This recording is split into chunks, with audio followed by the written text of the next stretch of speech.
श्री सुदामा जी के नाम के आगे क्या लगा? सुदामा, यानी सुंदर दाम वाला, सुंदर दाम वाला। तो भैया सुंदर दाम, उनके पास क्या दाम था? बेचारे तो रोटी कौड़ी नहीं थी,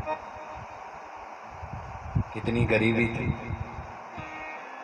बहुत गरीबी थी ना, गरीबी बहुत थी। लेकिन उस गरीबी में भी उनको वो अमीरी का मजा लेते थे। मेरे माशूक की अदा है निराली, किसी शायर ने लिखा, मेरे माशूक की अदा है निराली,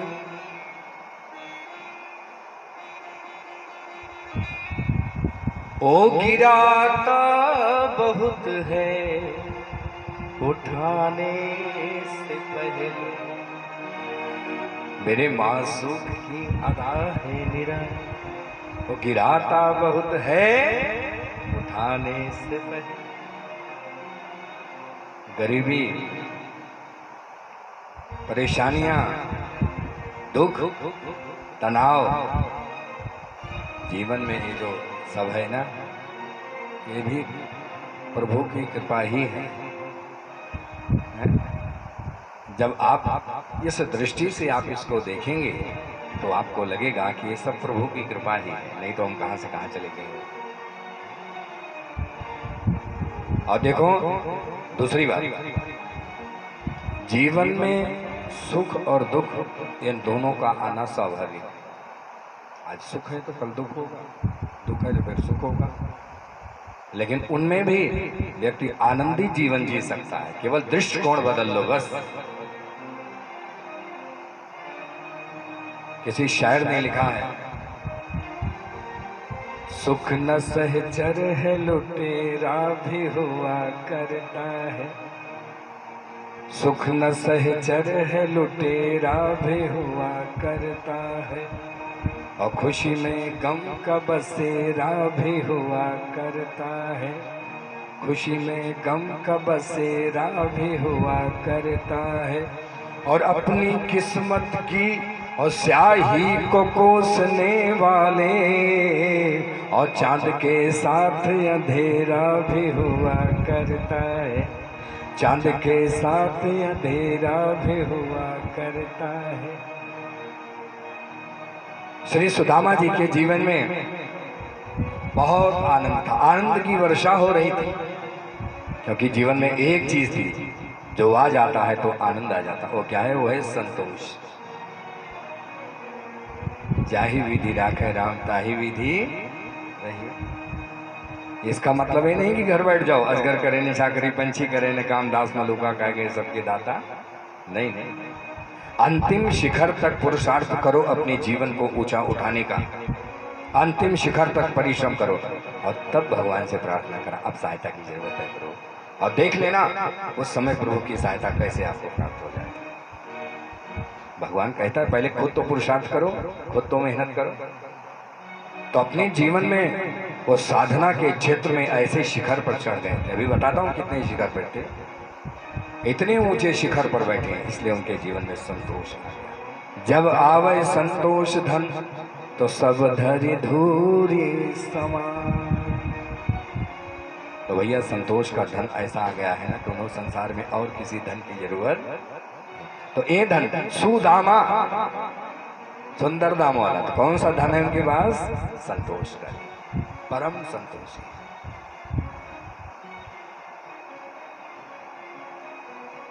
तो नाता एक राम जी से दूजी नाता तोड़ दे, नाता एक राम जी से दूजा नाता तोड़ दे, आशा एक राम जी से दूजी आशा छोड़ दे, आशा एक राम जी से दूजी आशा छोड़ दे।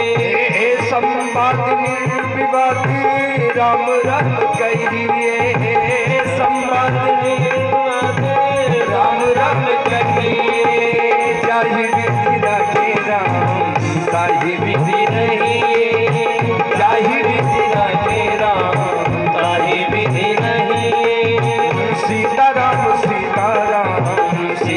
सीताराम कहिए, सीताराम सीताराम सीताराम कहिए। और देखो उन्होंने भगवान से अपना नाता जोड़ लिया था, संसार के सारे नाते तोड़ लिए थे, इसलिए परम संतोषी ब्राह्मण जीवन में कितना आनंद था।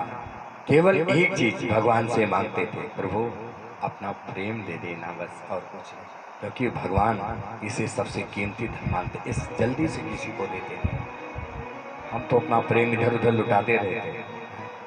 प्रेम की कीमत समझो, प्रेम को जब सुपुर्द करना हो तो केवल ईश्वर को के हवाले करना। संसार के लोगों को मत देना, नहीं तो उसको फाड़ चीड़ करके रख देंगे, क्योंकि वो प्रेम की कद्र नहीं जानते। प्रेम क्या चीज है? उन्होंने योग नहीं सीखा, उन्होंने भोग सीखा है। योग तो कोई योगी ही जानता है, और परम योगीश्वर कौन है? कृष्ण रासेश्वर भगवान की जय। परमात्मा को प्रेम से बोलते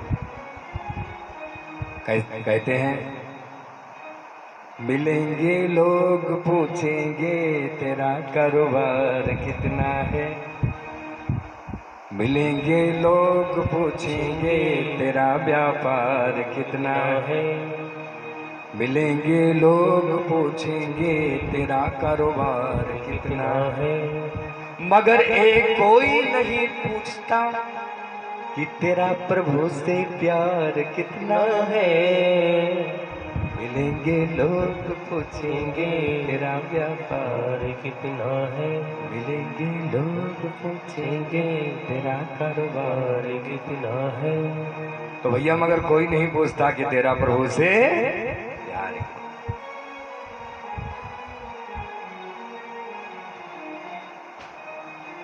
तो भैया प्रभु से कितना प्रेम है, इसका प्रमाण आप देखिएगा अभी कथा में।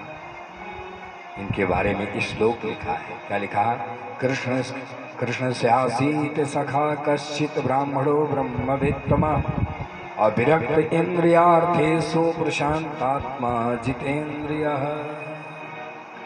कृष्ण स्यासीत सखा कश्चित, पहली विशेषता क्या है? एक कृष्ण के सखा यानी मित्र। और ब्राह्मणों ब्रह्मवित्तमा, केवल ब्राह्मण नहीं है, वरिष्ठ ब्राह्मण, ब्रह्म को जानने वाले ब्राह्मण। और जितेंद्रिय, जिनकी इंद्रियां उनके वश में है। विरक्त, गृहस्थ में रहते हुए भी विरक्त, विरक्त इंद्रियार्थेषु प्रशांत आत्मा। और प्रशांत आत्मा संत है। प्रशांत आत्मा किसे कहते हैं?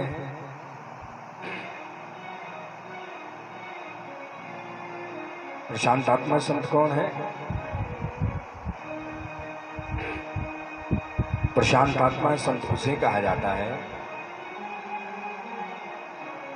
अंधवत पश्यरूपाणि षोडशतम अकर्णवत काष्ठवत पश्य वैदेहम प्रशांतस्येति लक्षणम। ये प्रशांत आत्मा संत के लक्षण। अंधवत पश्यरूपाणि, प्रशांत आत्मा संत जो होता है वो देखता तो सबको है, लेकिन कैसे? अंधे की भांति। जैसे अंधे के सामने कोई आवे कोई जाए, उसे कुछ पता नहीं, ऐसे प्रशांत आत्मा संत के सामने दुनिया के कितने मनोहर मनोहर दृश्य आते हैं, कितनी बढ़िया बढ़िया चीजें होती हैं, लेकिन उसके लिए अब अंधे को क्या पता? लोग आ रहे हैं जा रहे हैं। षोडशतम अकर्णवत, वो कानों से सुनता है इधर से और इधर से निकाल देता। दुनिया की बातें उसे नागवार गुजरती हैं। वो कानों से सुनता है, लेकिन कौन सी बात सुनता है? जो ग्रहणीय है, जो ग्रहण करने योग्य है, वही बातें सुनता है। बाकी सार सार को गहरे थोता देव, जो बेकार की चीजें हैं, बेकार के लोग, उनको छोड़ता जाता है। जो काम की चीजें हैं, काम के लोग हैं, उनको पकड़ता जाता है। जो बेकार की बातें हैं, जो बेकार के लोग हैं, उनको छोड़ता जाता है। देखो प्रशांत आत्मा संत के कितने शानदार लक्षण हैं। अंधवत पश्य रूपाणि षोडशतम अकर्णवत काष्ठवत पश्य वैदेहम प्रशांतस्येति लक्षणम। काष्ठवत पश्य वैदेहम, इस संसार में जितने देहधारी प्राणी हैं, उनके साथ उसका व्यवहार कैसा है? जैसे काठ का कोई सामान हो, काष्ठवत पश्वेदे, जैसे आदमी काठ को देखता है। काठ की कारीगरी खिड़कियों में होता है, दीवालों में होता है ना। आप लोग दूर दूर घूमने जाते होंगे, आप देखते होंगे तमाम जगह ऐसी सी चित्रकारी बनी होती, कहीं किवाड़ पे बना होता है। राजस्थान में चले जाइए, ऐसी ऐसी चीज़ें आपको दिखाई पड़ेंगी। तो आप देखते हैं फिर आगे बढ़ जाते हैं, फिर देखते हैं फिर आगे बढ़ जाते हैं। आपके दिमाग में सब चीज़ कैद है? नहीं, देखते जाते हैं भूलते जाते हैं, देखते जाते हैं भूलते जाते हैं। देखते प्रशांत आत्मा संत ऐसा ही होता है। दुनिया के लोग उससे मिलते हैं और फिर वो भूल जाता है, फिर मिलते हैं फिर भूल जाता है, फिर मिलते हैं, जितनी देर मिलते हैं उतनी देर याद रहता है उसको, फिर भूल जाता है। तो ऐसा नहीं कि उसको दिल से निकाल देता है, ऐसा नहीं, गलत मत सोचना।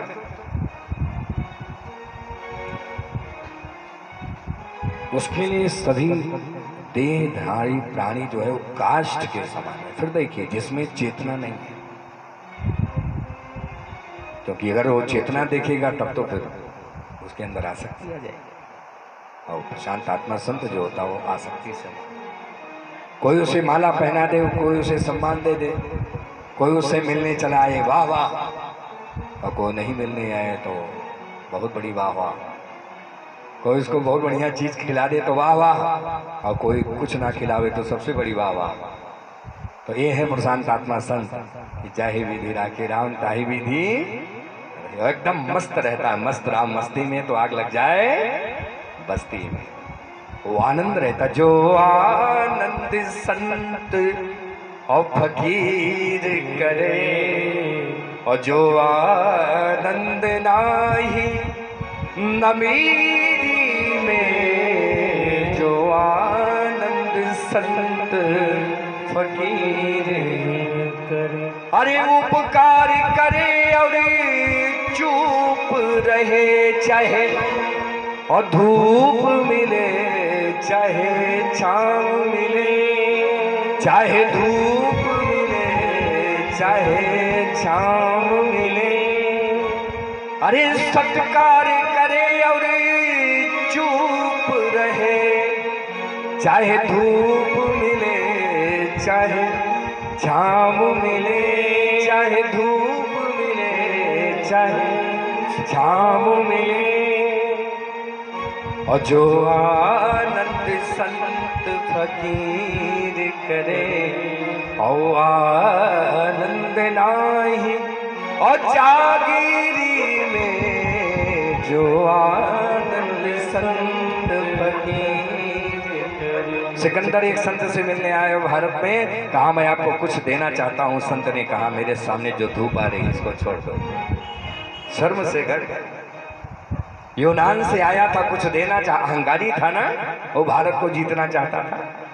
और संत कहा मैं कुछ देना चाहता हूँ। संत ने कहा एक मेहरबानी करो, जो सूर्य भगवान की रोशनी आ रही है ना, बस इसको मेरे शरीर पर पड़ने दो, सामने से हट जाओ। तुम क्या दोगे मुझे? जीवन में उससे मांगना जो सबको देता है। वो कौन है? वो है परमात्मा, ईश्वर। तो ये श्री सुदामा जी ऐसे संत थे। और एक दिन की बात, श्री सुदामा जी सुबह का समय था, पूजा पाठ में लीन थे। उनकी पत्नी बाहर किसी कार्य में व्यस्त थी। इतनी में दरवाजे पर एक आ गया, भिक्षा मांगने लगा, भिक्षा मेरे ही, भिक्षा मेरे। तो बाहर निकले सुशीला, बाबा इस घर से कुछ नहीं मिलेगा। क्यों? कहा इसलिए नहीं मिलेगा क्योंकि लेना देना सब बंद हो गया है। लेना देना बंद हो गया। कहा महाराज हमारे घर में सूतक लगा है। कहा सूतक लगा है? कहा बच्चे का जन्म हुआ है। कहा अच्छा जातक सूतक लगा है? कहा हमारे घर में दरिद्र नारायण का जन्म हुआ है। बोली वृंदावन बिहारी लाल की जय। कहा वो हमारा सब लेन देन बंद हो गया, न लेना न। कहा लेकिन एक बात ये बताइए, श्री सुदामा जी का घर है ना? कहा तो कहा लेकिन ऐसा कैसे हो सकता है? श्री सुदामा जी तो कृष्ण के मित्र हैं। जिसका कृष्ण जैसा सखा हो उसके घर में जातक सूतक। आश्चर्य आश्चर्य की बात है। कहा महाराज आप गलत बोल रहे हैं। आप कह रहे हैं कि मेरे पति के सखा है कृष्ण। हाँ भाई मैं सच बोल रहा हूं। क्या तुम्हारे पति ने तुम्हें कभी नहीं बताया? नहीं महाराज ये बात तो कभी नहीं बताया। अरे दोनों लोग गुरुकुल में एक साथ पढ़े थे, आज पूछ लेना। इतना कहा के वो बाबा अंतर्ध्यान हो गया, क्योंकि वो कोई बाबा था ही नहीं। वो वास्तव में बोली राधे गोविंद भगवान की। और जैसे पूजा पाठ करके बाहर निकले तो सुशीला ने पूछा, स्वामी धृष्टता के लिए क्षमा करें, क्या द्वारिकाधीश आपके मित्र हैं? हाँ देवी, क्या ये बात सच है? हाँ बिल्कुल सच है। तो स्वामी ये बात आपने हमको क्यों नहीं बताई कभी? अरे तुम्हें क्या, मैंने आज तक किसी को नहीं बताया। तुम्हारी बात छोड़ दो, मैंने किसी को नहीं बताया। अगर किसी को बताया होता तो तुमको भी बता देता। तो कहा स्वामी एक बात कहूं, बुरा मत लगाना। क्या? कि यदि कृष्ण आपके मित्र हैं तो एक बात मेरा निवेदन है कि आप उनसे मिलने द्वारिकापुरी चली जाइए। हाँ देखो देवी, मुझे विवश मत करो, मैं वहां बिना कुछ लिए नहीं जाऊंगा। और मेरे घर में इस समय कुछ उनके पास ले जाने के लिए वस्तु मौजूद। कहा प्रभु आप चले जाएंगे स्वामी तो आपका कल्याण हो जाएगा। क्यों? क्योंकि वो साधु परायण है, ब्राह्मण भक्त है। तमुपहि महाभाग दास्य द्रविड़म घोर सीधते थे कुटुंबिनी। इतना माल मिलेगा, मन में सोच रहे हैं एक बार चले जाओ, इतना माल मिलेगा कि जिंदगी भर कुछ करने की जरूरत नहीं पड़ेगी। वो ब्राह्मण भक्त है। कहा देखिए मैं जाऊंगा जरूर, लेकिन एक शर्त है। क्या? पहले मुझे कुछ ला करके दो। मैं कुछ भेंट बिना लिए नहीं जाऊंगा, क्योंकि उन्हें पहुंचते ही वो मुझसे मांगेगा कि भाभी ने क्या दिया, मैं क्या दूंगा, इसलिए कुछ मुझे ले आओ। तो सुशीला ने क्या किया कि आसपास के घरों में गए, सबसे थोड़ा थोड़ा चावल मांग करके ले आए, ताकि गोविंद जब उस चावल को देखें तो कई घरों का जब चावल होगा तो उसमें कोई मोटा होगा, कोई छोटा होगा, कोई पतला होगा, कोई कैसा होगा, तो हमारी गरीबी उस चावल में उन्हें दिखाई पड़ेगी। बोली भक्त वत्सल भगवान की। अब चावल तो ले आए, लेकिन चावल को बांधने के लिए कोई वस्त्र का टुकड़ा तक घर में मौजूद नहीं। सोच लीजिए गरीबी का क्या है। तो कई टुकड़े आपस में सिल करके और उसमें चावल को रखा। और याचित्वा चतुरो मुष्टिन विप्रान प्रथु कतंडुलान चैल खंडेन तान बदध्वा भरते प्रादादुपायनम। याचित्वा चतुरो मुष्टिन, 4 मुट्ठी चावल वस्त्र में, फटे पुराने वस्त्र को सिल करके उसमें लपेट के और स्वामी को दे दिया। और कहा स्वामी एक निवेदन है। क्या? कि आप इसको प्रभु के पास ले जाकर के दे दें और मेरे घर का समाचार सुनाना मत भूलना। जाकर के कह देना प्रभु से क्या कि 1 मास तो पाख में और 2 एकादशी होए, और सो प्रभु दीन दयाल ने और नित्य प्रतिदिन। जाकर के प्रभु से कह देना एक घर में जो एकादशी लगी हुई है कभी द्वादशी में भी परिणित होगी। मेरे छोटे छोटे बच्चे जब भूख से बिलबिलाते हैं और मुझसे पूछते हैं कि मैया भोजन दे दो, मैं कहती हूँ आज एकादशी है। बच्चे फिर अगले दिन पूछते हैं कि मुझे भूख लगी है भोजन दे दो, तो मैं फिर बहाना बना देती हूँ आज एकादशी है। प्रभु से जाकर के एक ही बात कह देना, एक घर की एकादशी कभी द्वादशी में भी परिणित होगी। अच्छा ठीक है भगवान ये भी कह दूंगा। इतना कह करके चावल को ले लिया और श्री सुदामा जी चलते और नदी को पार किया और उस पार जाकर के पहुंच गए। और जिस मल्लाह ने पार कराया था वो कोई और नहीं था। बोली राधे गोविंद भगवान की जय। आप एक कदम जब आप प्रभु की तरफ अपने कदम आगे बढ़ाते हैं तो परमात्मा अपने 100 कदम आगे बढ़ाता है। ये भगवान को आप जान लीजिए, ऐसा है वो परमात्मा। वो कितना चाहता है अपने बच्चों को। वो पिता है, वो माता है, कितने उसके रूप हैं। यदि आपके जीवन में कभी दुख कष्ट दिखाई पड़े वो भी उसकी कृपा समझ करके कबूल करते रहे। वो बुरा नहीं चाहता कभी किसी का। भक्तवत्सल है ना, कैसे बुरा कर पाएगा। माँ बच्चे को इंजेक्शन लगवाती है अस्पताल में, इसका बुखार दूर हो जाए, इसकी बीमारी दूर हो जाए, तो डॉक्टर तो इंजेक्शन लगाता है, बच्चा रोता भी है, तो बच्चा तो सोचता होगा कि माँ ऐसा क्यों कर रही है। अब बच्चा थोड़ी जानता, लेकिन माँ तो जानती है कि मैं इंजेक्शन क्यों लगवा रही हूँ, ताकि बच्चा स्वस्थ हो जाए। तो जिंदगी में दुखों का इंजेक्शन यदि लगना शुरू हो जाए तो समझ लेना अब स्वस्थ होने का समय। बोली वृंदावन बिहारी लाल की। आप प्रभु उस बार श्री सुदामा जी उस बार जाकर के पहुंचे। मल्लाह से कहा भैया बड़ी कृपा आपने किया, मेरे पास एक भी कौड़ी नहीं थी, आपने ऐसे ही उपहार लगा दिया। अच्छा ये बताइए अभी द्वारिकापुरी कितना दूर है। अरे बाबा यहाँ से द्वारिकापुरी बहुत दूर है। अरे भैया तब तो मैं नहीं जा सकता, अब तो मैं इसी बालू के रेते में सो जाऊंगा। उसी बालू के रेते में लेट गए और अपनी धोती ऊपर से ओढ़ ली, और जैसे धोती 2 मिनट के बाद धोती को हटाया, देखा शोरगुल हो रहा था, न बालू का रेता, न नदी, न मल्लाह। ये तो भैया कोई सुंदर सी बाजार है। पूछने लगे एक व्यक्ति से, भैया जय श्री कृष्ण। जय श्री कृष्ण। ये बताइए कि मुझे द्वारिकापुरी जाना है भैया, आप थोड़ा क्या आप बता सकते हैं द्वारिकापुरी किधर से जाना पड़ेगा। कहा अरे बाबा जी द्वारिकापुरी में खड़े होकर के द्वारिकापुरी का पता पूछ रहे हो। द्वारिकापुरी में खड़े होकर और द्वारिकापुरी का पता पूछ रहे हो। अच्छा ये द्वारिकापुरी है। ओ गोविंद ने कर दिया कृपा। चलो भैया बहुत अच्छा है, मैं पहुंच गया द्वारिकापुरी। मैं तो हार मान गया था।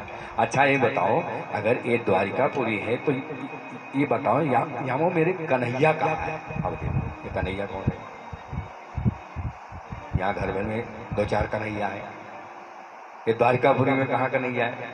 अरे भैया कोई बढ़िया नाम बताओ जो ज़्यादा प्रसिद्ध हो, या गली का नाम बताओ, मोहल्ला का नाम बताओ, मकान नंबर बताओ।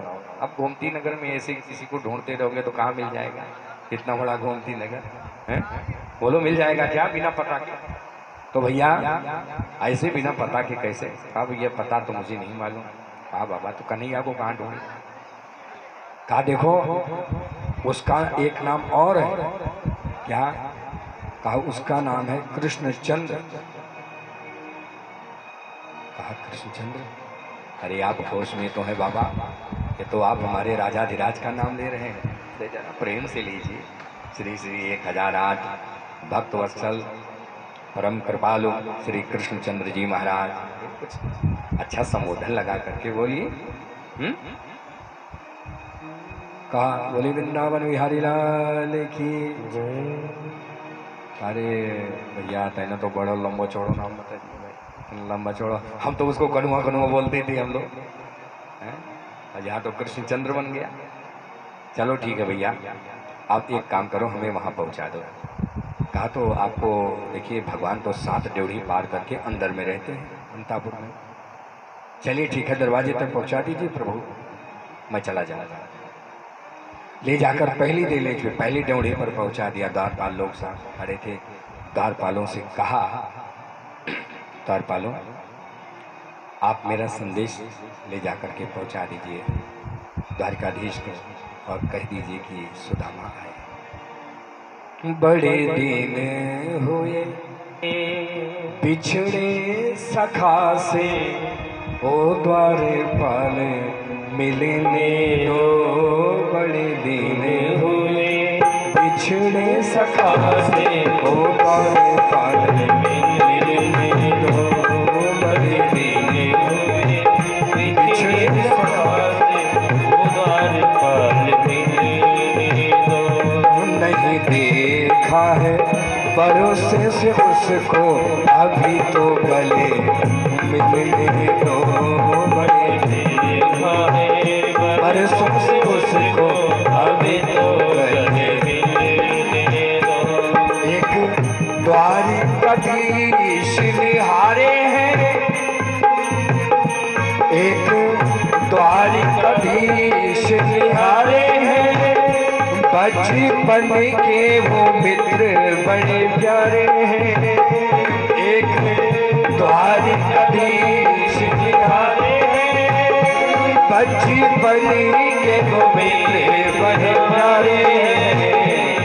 कभी खड़े कभी पढ़े हैं गुरुकुल हम तो अभी तो गले लगने दो।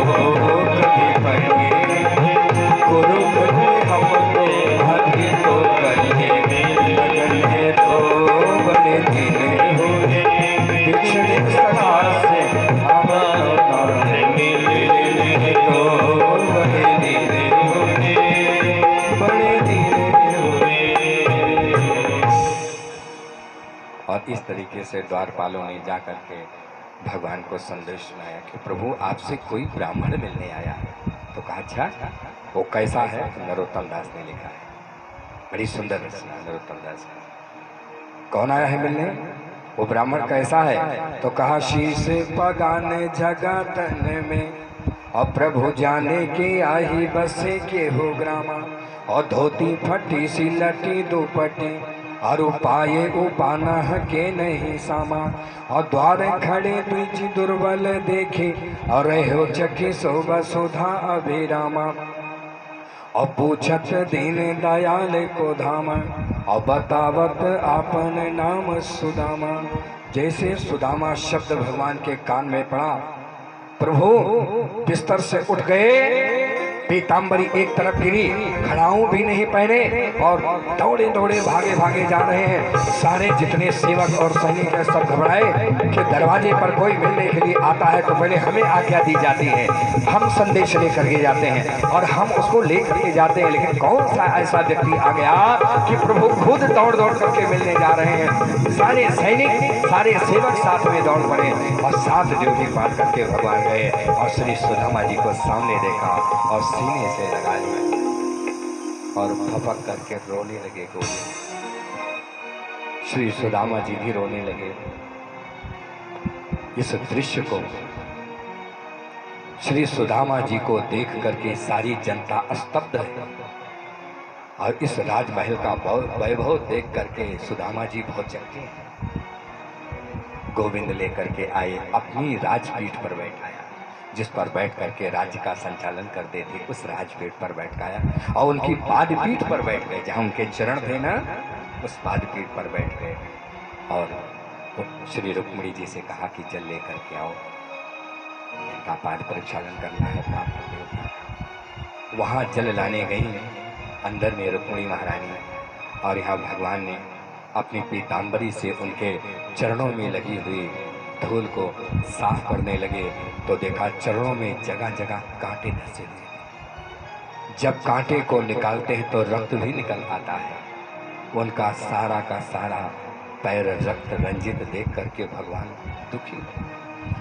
नए से विवाल दीवाने को और पग कंटक जाने लगे पुनि जोए। और हाय महा दुख पाए सखा तुम और आए इतने न कितने दिन खोए। और देखी सुदामा के दीन दशा और करुणा करके करुणा निधि रोए। और पानी परात को हाथ छुयो नहीं और नैनन के जल सो पग धोए। नैनन के जल सो पग धोए। भगवान इतने दुखी हो गए, छोटे से बच्चे के भांति फूट फूट करके रोने लगे, आंखों से अश्रुधारा बहने लगी। और जब तक रुक्मिणी महारानी जल लेकर के आती तब तक प्रीतो विमुंच विबंधून और नेत्राभ्याम पुष्परेक्षण। जब तक जल ले करके आती तब तक जल का काम पूरा हो। अपने युगल नेत्रों से ही भगवान ने उनके चरणों का प्रक्षालन कर दिया। सारी की सारी रानियां देख रही हैं, पटरानियां देख रही हैं। अरे कितना सौभाग्यशाली ये व्यक्ति, श्रिया ऐसा सौभाग्य प्रभु धरती पर बैठे हुए ब्राह्मण को अपनी राजपीठ पर बैठाया, ऐसा ये कितना बड़ भाग्य है। ये देवता ब्राह्मण देवता भगवान लेकर के गए और जहां अब जिस कक्ष में भगवान विश्राम करते थे, अपने बिस्तर पर भगवान ने श्री सुदामा जी को बैठाया। और जब देखो कैसे संत हैं, जितेंद्रिय शब्द लगा है ना उनके नाम, जब उनके जीवन की व्याख्या की जा रही तो जितेंद्रिय शब्द 56 प्रकार का भोग सामने रखा हुआ है, लेकिन छोटा छोटा टुकड़ा उठा करके मुंह में डाला और कहा कि कन्हैया ये सब मैं नहीं खाता हूँ, मैं तो चपाती खाता हूँ साग के साथ। कहा मुझको अर्पण करके कुछ भी खाओगे बुद्धि बिगड़ने वाली, जो कुछ खाना हो प्रभु को अर्पण करके खाओ, बुद्धि खराब नहीं हो। लेकिन श्री सुदामा जी ने थोड़ा थोड़ा सा ग्रहण किया और इस तरीके से बोली वृंदावन बिहारी लाल की। अब बातचीत का सिलसिला प्रारंभ हुआ। भगवान ने कहा और बताइए मित्र कैसे, शादी वादी किया कि नहीं किया? अरे भाई जो मैं आज यहाँ आया हूँ ना, तेरो भाभी नहीं भेजा है। अच्छा तेरी भाभी, नाम है सुशीला, और जानता है जैसा नाम है वैसा जो है, चकाचक जिंदगी बीत रही। तेरी भाभी जैसा नाम वैसा ही उसका काम, बहुत आनंद से जिंदगी कट रही। अच्छा कन्हैया ये बताता है नहीं शादी किया कि नहीं किया? आप घर में आए हैं तो सब बताऊंगा, क्यों परेशान हो? और इस तरीके से बात का सिलसिला आगे बढ़ा और भगवान ने कहा कि श्री सुदामा जी ये बताइए आपको याद आ रहा है वो समय याद आ रहा है जब हम लोग गुरुकुल में गुरु जी की आज्ञा हुई थी और हम सब लोग लकड़ी बीनने गए थे, संध्या एकत्रित करने गए थे, और कितनी ठंडी का महीना है, दे पानी दे पानी दे पानी दे पानी, जल जंगल एक हो गया था है? और आप वृक्ष पर चढ़ गए थे, मैं नीचे था, आपका दांत कटकटा रहा था। ओ सुदामा जी ने कहा मिली पोल पट्टी खोलने वाला है, दांत कटा रहा है, चना खाए थे ना और भगवान से झूठ बोले थे, कुछ बताया नहीं था कि मैं चना गुरु जी ने दिया था और वो मैं खा रहा हूँ, भोग प्रभु को नहीं दिया था। लेकिन वो तो अंतर्यामी, आज इतने दिन के बाद जैसे चना की बात उठाया वैसे बात बदल दिया श्री सुदामा जी ने। कहा कन्हैया अच्छा ये बताओ तैने शादी किया? हो फिर शादी पर बात आकर के खड़ी हो गई। अरे भाई और कुछ पूछो, अभी सब बताएंगे, क्यों परेशान हो? और इस तरीके से श्री सुदामा जी के चरणों की घोर सेवा की, चरण को दबा रहे। सोचो जो सौभाग्य लक्ष्मी को नहीं प्राप्त होता, वो रुक्मिणी को नहीं प्राप्त होता है, उनकी अर्धांगिनी है, वो सौभाग्य आज श्री सुदामा जी को प्राप्त हुआ है।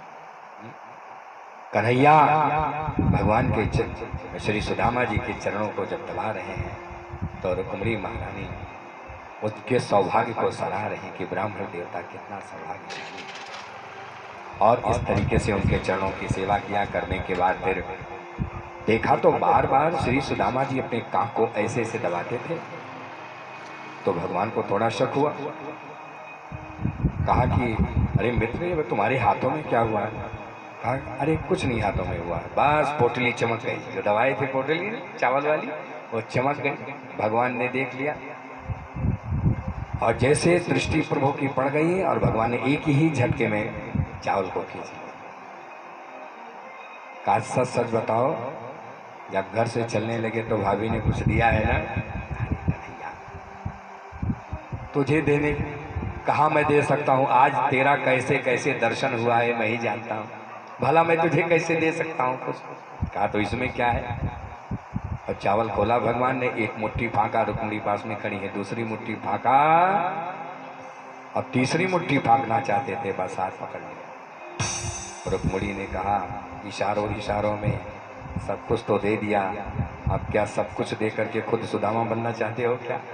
है? 2 लोग तो दे दिया, अब तीसरा लोग भी दे करके क्या खुद सुदामा बनने का इरादा है क्या? तो भैया सब कुछ भगवान ने दे दिया, लेकिन देखो परमात्मा देते हैं लेकिन दिखाई नहीं पड़ता बोली वृंदावन बिहारी लाल की दे दिया भगवान ने।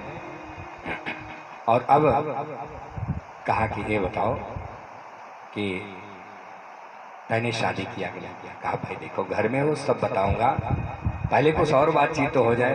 तमाम बातें दोनों मित्रों में हुई।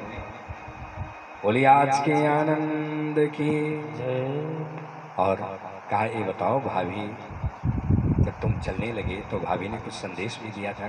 कहा वो याद आ गया, मैं तो भूल गया था। एक बात कहा था। कहा क्या?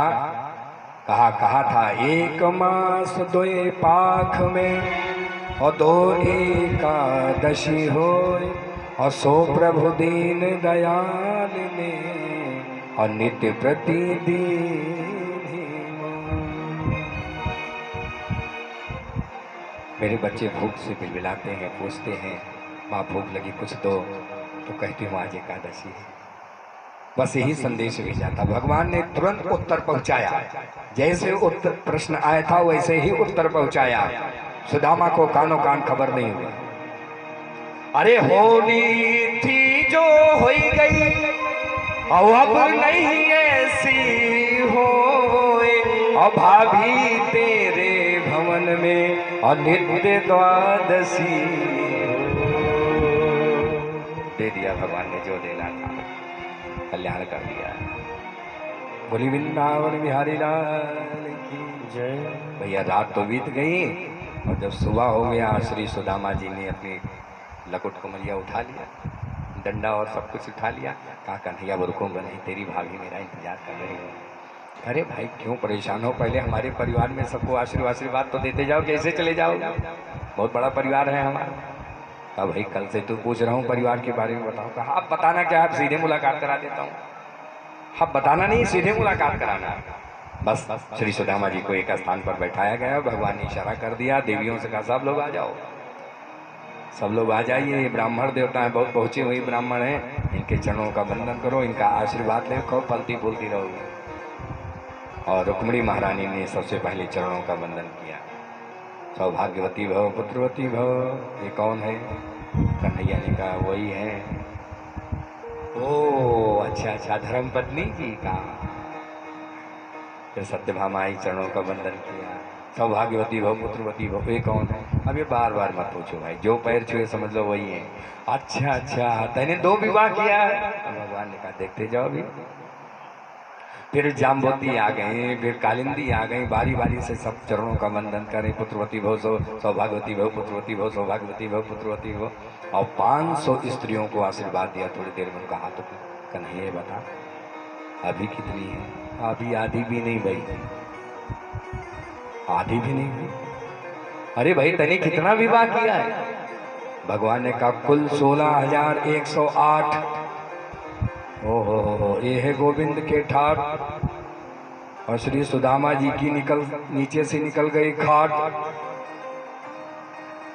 अरे कहा कन्हैया अब तो मैं आशीर्वाद नहीं दे पाऊंगा, ये तो 6 महीने लग जाएगा आशीर्वाद देने में इतने लोगों को। एक काम करके तू ही मेरे चरणों का वंदन कर ले, मैं तुझे आशीर्वाद दे दूंगा, सबको आशीर्वाद मिल जाएगा। तो कहते हैं ना भगवान ने चरणों का वंदन किया और श्री सुदामा जी ने भगवान को आशीर्वाद दिया। भगत के वश में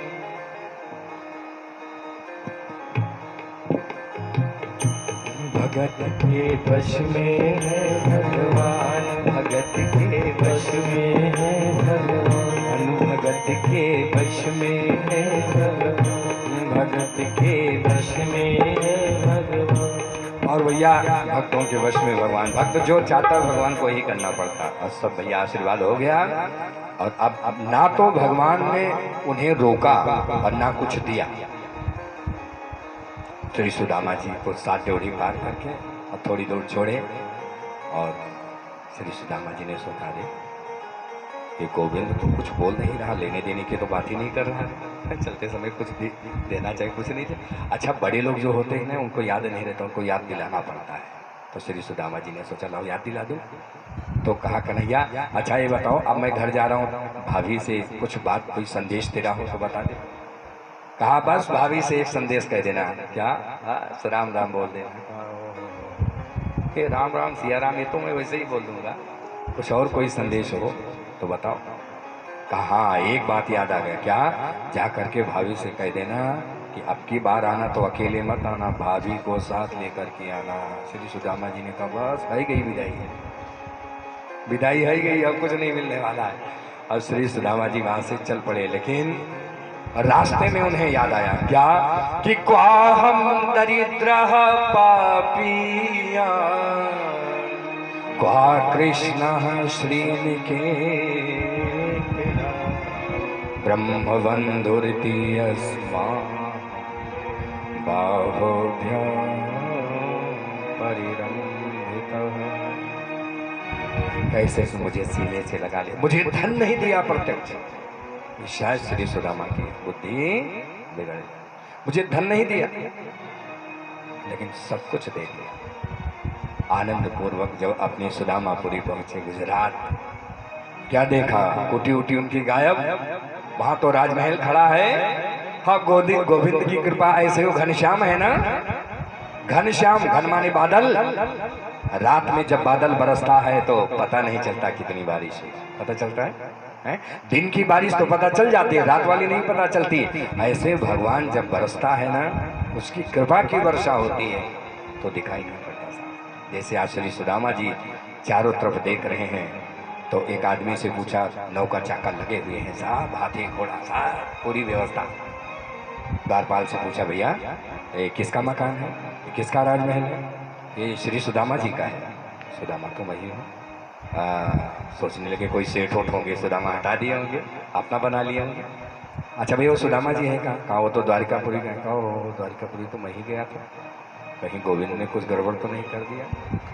लेकिन अभी भी मन में संदेह है क्योंकि सुशीला नहीं दिखाई पड़ रही, तो सोच रहे हैं सुदामा मंदिर देखी डरे, सुदामा मंदिर देखी डरे, सुदामा मंदिर देखी डरे, यहाँ तो दी मेरी टूटी झोपड़िया,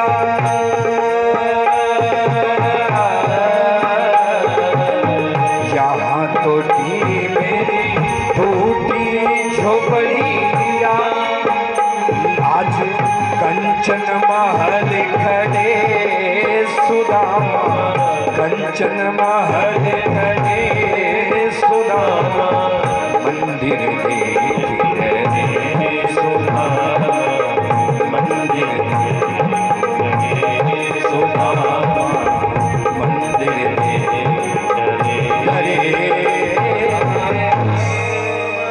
इतने में सामने सुशीला को देखा लेकिन पहचान नहीं पाई क्योंकि एक साल में मोटी हो गई। अब आपके मन में विचार होगा कि एक ही रात तो रुके थे सुदामा, तो एक साल कैसे हो गया? बोलो वृंदावन बिहारी लाल की जय। यह है सब प्रभु की लीला। उनको 6 महीना जाने में लगा, 6 महीना आने में लगा, 1 वर्ष हो गया। और 1 वर्ष में ये सब चमत्कार हो गया भैया। सुशीला 1 साल में मोटी ताजी, जब कूलर का हवा खा रहे हैं बढ़िया बढ़िया, न चल रही न फिर रही, तो मोटी ताजी तो होंगी भैया। जब आदमी सेहत का ध्यान नहीं देगा, सुख में यही तो समस्या है, सुख में सेहत खराब हो जाती है, इसलिए ध्यान देना पड़ता है। अब खूब मोटी ताजी हो गई। बच्चे भैया, जो बच्चे हैं वो पहले वाले थोड़े हैं, वो सब राजकुमार हैं, राजसी वस्त्र पहने हैं, खा पी करके एकदम देखिए एकदम कपोलों पर लालिमा छाई हुई है। और ऊपर से देख लिया अपने स्वामी को, अरे मेरे स्वामी आ गए, अरे जल्दी से आरती की थाल सजाओ, चलो चलो। सारी सखियां उनके साथ में आई, सब सीढ़ियों से जल्दी जल्दी उतरते हुए। और ये तो भैया सोचे कोई महारानी जी होगी आरती वारती करने, कहीं किसी पेड़ ओड़ पर जा रही होंगी या किसी मंदिर बेचारे थोड़ा बगल में हट गए और वो घूम करके आई, इनकी तरफ मुँह करके इन्हीं की आरती करने लगे। अरे सुदामा जी ने कहा, देवी आप कौन? हमारे स्वामी अपने मित्र के पास ऐसा गए कि मुझे ही भूल गए। अरे मैं आपकी सुशीला। अरे सुशीला तेरी 2-2 चुटीला।